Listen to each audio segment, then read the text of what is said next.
everyone, this is Sarah Lewis with Lair Realty Partners, and being February, we are at the beginning of the year, so I wanted to talk about goals. Maybe you made a New Year's resolution, maybe your New Year's resolution is already gone and failed, but according to a recent survey, the most popular New Year's resolutions every year are, you guessed it, eat healthier, get more exercise, and save money. If you fall into the last category of wanting to save money, you're in luck, because today I am joined by John Patrick Foley, Certified Financial Planner at E3 Financial Planning. Hello. Hi.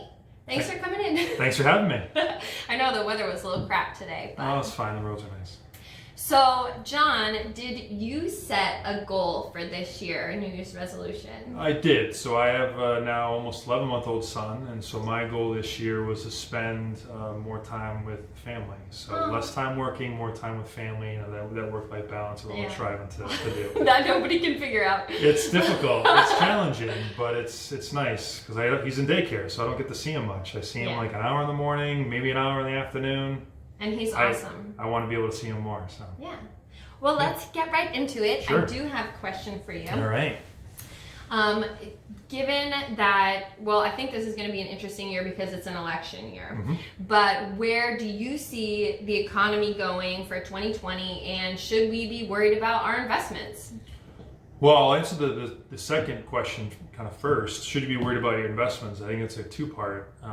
No, you shouldn't. But also maybe yes at the same time. It really depends on how you're allocated. Like if you're allocated appropriately, you've met with professionals, they determine your risk level and your appetite, and you have your investments are diversified enough, and you have a long enough time horizon, no, you shouldn't be worried about your investments. But if you're, say, looking to buy a house and you have your down payment that you're going to eventually be giving to Sarah to buy the house for you, and you're investing that money that you're going to be using a year or two from now, that's no good. That's a mistake. You're taking on unnecessary risk, and that could backfire with you, especially with the volatility we've been seeing. Yeah. So where do I see the economy going? The big R word is being floating around, recession. That certainly is a concern. It's certainly a risk. It's certainly going to happen. When? Who knows? But what it's going to look like, it's not going to be 2008 all over again, right? So all indicators are pointing to looking like 2000 or 1990. Still, recessions aren't good, but this one's not going to be as bad as what we've seen. There's a reason why they put great in front of recessions and great in front of things. You only see it once in our lifetime. So I hope so. We're not going to see a 2008 not that old, anytime soon. Yeah, well, maybe we'll see another one in our lifetime down the road, but nothing right now in the next few years. And you brought up a good point. I just wanted to go back to, if you are looking to buy a home, if I'm helping you with your home search, or if I'm going to be helping you in the future, we can have you meet with John, and so you can get your finances in order so that you know when you're making the down payment on your home or thinking about improvements you want to make to the property. John can help sort through all those things for you before you even start pay for those improvements. If you're looking at multifamilies or investment properties, how viable is that investment for you? Is it going to be making you money, or what capital improvements you need to make on it to help make money for you? Yeah, awesome. Certainly. Wonderful. So my next question, because I like to think I'm still a young person. I did cross over the big 3-0 barrier, but I'm still a young person. Plenty of time. What is the biggest mistake you see young people making when it comes to investments, planning for the future, managing their finances? The biggest is not starting to save now, right? So there's a variety of different ways to save. People that are working in jobs, 401ks are a great opportunity, especially if there's a match. Take advantage of free money. If you're a sole proprietor, you have the ability to set up your own type of retirement plan for the business. Setting up money in a Roth IRA could be good for home buying as well, and we can go into that. If you have any questions, you can reach out. But the biggest thing is saving and starting early. So I have a little example. So we have two individuals. So Susan and Joseph, they work at the same company, earn the same income, but they started saving at different ages. So they started putting $4,000 away.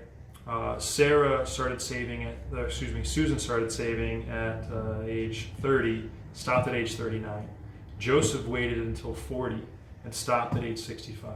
So pop quiz for you. Who do you think is going to have the most money at age 65 Susan stopped after 9 years, but started when she was 30? Yeah, so 10 years call it. So starting at 30 and 30, 31. So 10 I'm going to years. guess Susan because that kind of seems like the least likely. Right, and it probably leads into the point that I'm trying to make too. Yeah. So that's a good answer, and that's the case. So because she started so early. Because you started so early, and so the biggest piece is compounding interest. And so if you're taking on risk over time, you're going to get rewarded for that risk. And so if, and in this example here, they're assuming a 7% annual return. So at the end, at age 65, Susan will have about $343,000 saved. Joseph will only have $293,000 saved. Oh my God. Right now imagine Susan doesn't stop at 39. She just continues to 65. Okay. She's going to be well ahead of Joseph, who just waited 10 years to start. Yeah. Right? So that the beginning time is huge, has a huge impact later on. So that the earliest you can start saving, even if it's just a little amount, the better off you're going to be, and you're going to beat your peers down the road. So I am still a young person, and I can take advantage of this example and get that compounding. Yep. Awesome. Yep. And I would say too, thank you. I'm happy that I'm start early. Start early. When it comes to real estate, I feel like the same thing applies. There's so many people out there renting, and if you're renting for a period of 10 years, guess what? You're paying somebody's mortgage. It's just not yours. If you could be putting that rent money towards equity, and then you have an investment that in 10 years you can sell for a gain, and you have something at the end of this, time, then that's so much better than just giving your landlord rent every month. Unless I'm or John is your landlord, in which case feel free to keep renting for as long as you want. No, but it's a great point. Yeah, I think buying, you're creating equity. Renting, you're creating equity, but for someone else. Yeah. Okay, great, awesome. Well, I'm glad I saw that example, and I'm happy that you're managing my IRA, and that I started at a young age. The next question I have for you is, you are a certified financial planner. So if somebody is looking to speak to, I guess, a financial advisor, what's the difference between a financial advisor and a certified financial planner? Well, so all financial advisors, all certified financial planners are financial advisors, but not all financial advisors are certified financial planners, right? So it's a same thing with realtors. Yeah. Right? So all realtors are real estate agents. Not all real estate agents are realtors. Are realtors, correct. Right? So there's steps that I need to take as a certified financial planner in order to become a certified financial planner. I need to have 3 years of business experience or in the industry. Yep. I need to be licensed. So I have my FINRA licenses. I have state securities licenses. I need to stay up to date with all that stuff and stay in good standing. There's annual reporting for that. They look at everything. And I need to abide by the College Board, the CFP Board of Code of Ethics, and I need to take continuing eds, continuing education pieces, which I like. I know it can be a grind, but I like it because it helps me learn more things so I can add value to my clients. Yeah. Right? I like that you like it. Yeah. I mean, learning new things is always good. I mean, I've been in this industry for 15 years, but I'm always eager to learn new things because anything I learn new, I can help my clients out more. And I've noticed that you send, because I'm a client of John, so I get your emails that if you find a good article about the market or something, like you're educating me as we go along in the process. Well, that's part of the E3 name: envision, educate, empower. I'm not looking for my clients to become experts by any means, but certainly that would comfortable. be E4. Right. I'm the expert. But clients become comfortable ultimately with the decisions and the strategies that we're doing. Yeah. So that when their friends asking, hey, how are you feeling about the coronavirus right now, or these impeachment stuff, my accounts are rolling around, bouncing around, you can say, oh, I'm pretty good, because I don't have to worry about that stuff. Yeah. I'm allocated appropriately. I'm taking on the right amount of risk. Awesome. And then, so answering further about the CFP, I meant to add that as a CFP, I'm bound to act in the best interest of my clients. So I have to put my clients' interest first and foremost before anyone else's. Not all financial advisors are bound by that same principle. Oh, if somebody's managing my money, I want them to be bound to, be working for me in my interests, not their own. So, I agree. Sold. I I agree. Awesome. Well, I just want to end with one quick little testimonial for John. I mentioned in the video, he is managing my IRA, and we just looked at my numbers together, and since he's taken that over, it has grown 23%.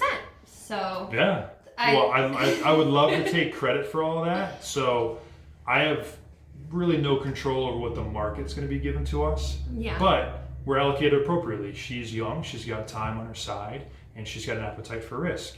And right now, that risk is rewarding and it's paying off. Yeah. That's not going to always be the case every year, but long term, it'll certainly bode well for you. Yeah. So. Well, it makes me feel better to have somebody just keeping an eye on it, because before my other company, they just put the money in and never touched it, and whatever those initial funds did, that's what I was tied to. So even though the economy was still doing well then, I didn't see the same growth numbers. So I feel rest assured, John's always available to me if I have a question, or if I'm having, trouble using the website or something, he's always available. So thank you. Happy to help. Yeah. You're welcome. Well, I hope you enjoyed this video. I hope you learned something. I will provide John's contact information at the end, so if you have any further questions or want to reach out to him, it will be available. Yeah, great. And good luck on your New Year's resolutions, people. Don't give up. You got this. You got it. We can do it. All right. Thanks, everyone. Hi, everyone. Thanks for watching the video. Hope you enjoyed it. If you have any questions, like I said, my name is John Patrick Foley. I'm a certified financial planner with E3 Financial Planning. I have offices in Needham. If you have any questions, feel free to reach out to the contact information below. I do offer complimentary consultations where we can sit down face-to-face for about 45 minutes to an hour, figure out what you're looking for, how I might be able to help. Thank you so much.